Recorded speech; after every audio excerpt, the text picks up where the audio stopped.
In this video, we are going to be answering the first question that you should ask yourself when you are even starting to think about SOPs in your company, Standard Operating Procedures. Which SOPs do I create? But first, there is a question that we should even ask before that.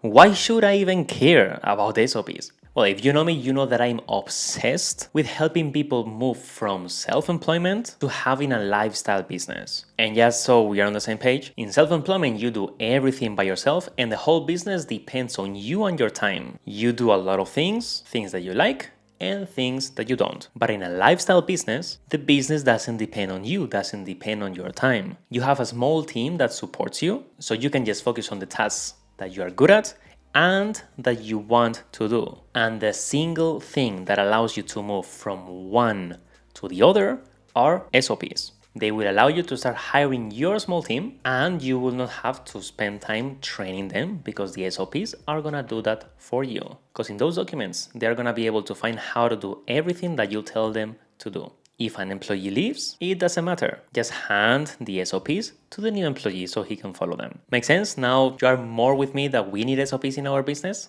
Cool.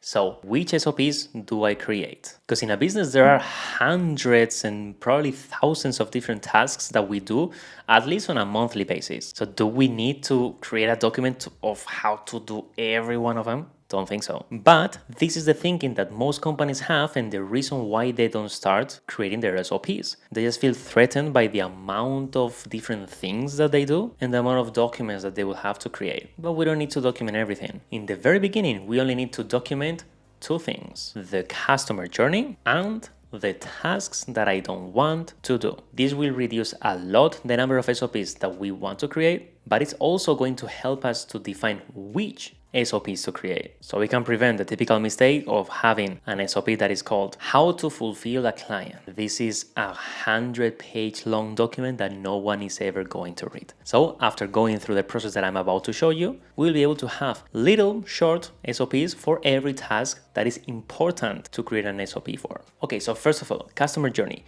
What this is and how do we use this for creating SOPs? Well, the customer journey is all the steps that a customer goes through from the very first contact that he has with our business to the very first step of our service fulfillment or after sales. And why is it important for us to document this? Because it is the main revenue driver of our company. And if the purpose is so the business doesn't depend fully on you, you need to be able to delegate at least partly steps of this process. The first of two steps that we need to do here is to actually define the customer journey. I have spoken more about this in other videos, and the purpose here is to have every client follow the same process and have it defined. And this customer journey can look as something as this. This is the whole process of a web development agency with all the different steps that we do for every particular client until the very end. For drawing these kind of processes, I recommend you to use a digital tool because you will have to edit a lot to move things around, so probably don't use paper for this. By doing this exercise, you will understand whether your service process is optimized or not.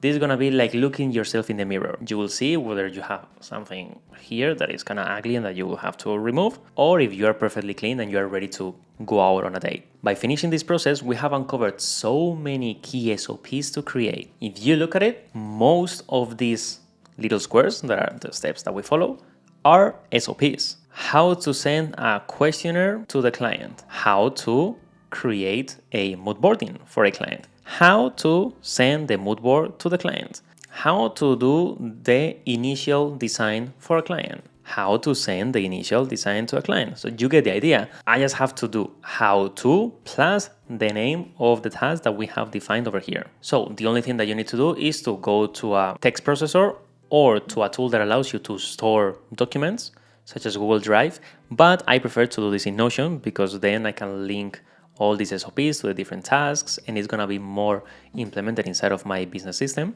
And this is what you will end up with: how to run a qualification call, how to kick off the monthly recurring survey, how to XXX, how to everything, and then that will be the first set of SOPs that you will have to create. But now we have a second process to follow to uncover more core SOPs that we should be creating when we are getting started with the SOPs. And this is the tasks that I don't want to do. Because remember, my objective for you as a business owner is one, that you can achieve time and money freedom, and second, that you only work on the things that you are good at and that you love. But for example, if I now ask you which are the tasks that you don't like doing, maybe you will be able to tell me 4 or 5. That will be cool, but not enough. Because what is happening here is that most of the tasks that you do, even if you don't like them, have become second nature and you are not even conscious that you do them. So we need to unearth them. We need to uncover them. And how are we going to do this?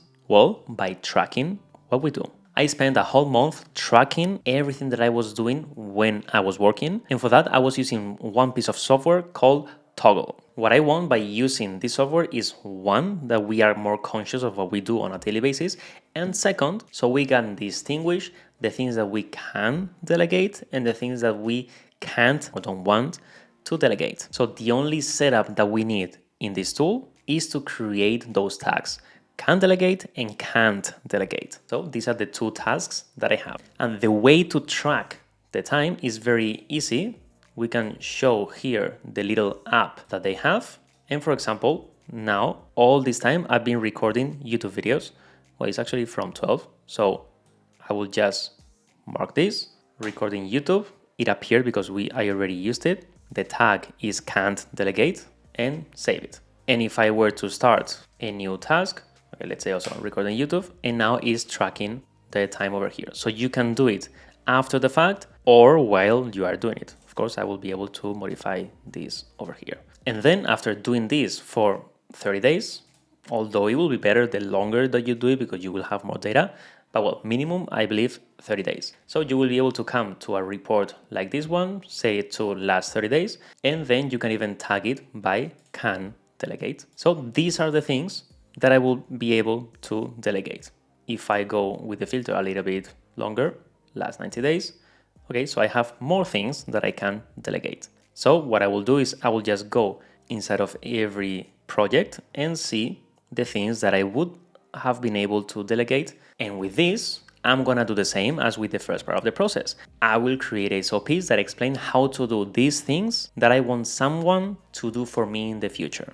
So I will just add them to the previous list that we have. And this will give you the complete list of the core SOPs that you should be working on creating when you are starting out. So well, this is the first video of a 3-video series about SOPs. And in the next video of this series, now that we have learned which are the SOPs that we want to create, we're gonna cover how to create those SOPs. What do we actually write inside of them so our future team members will not really need us? So make sure to continue watching video 2 over here. That is it for this video, guys, and as always, hasta la próxima.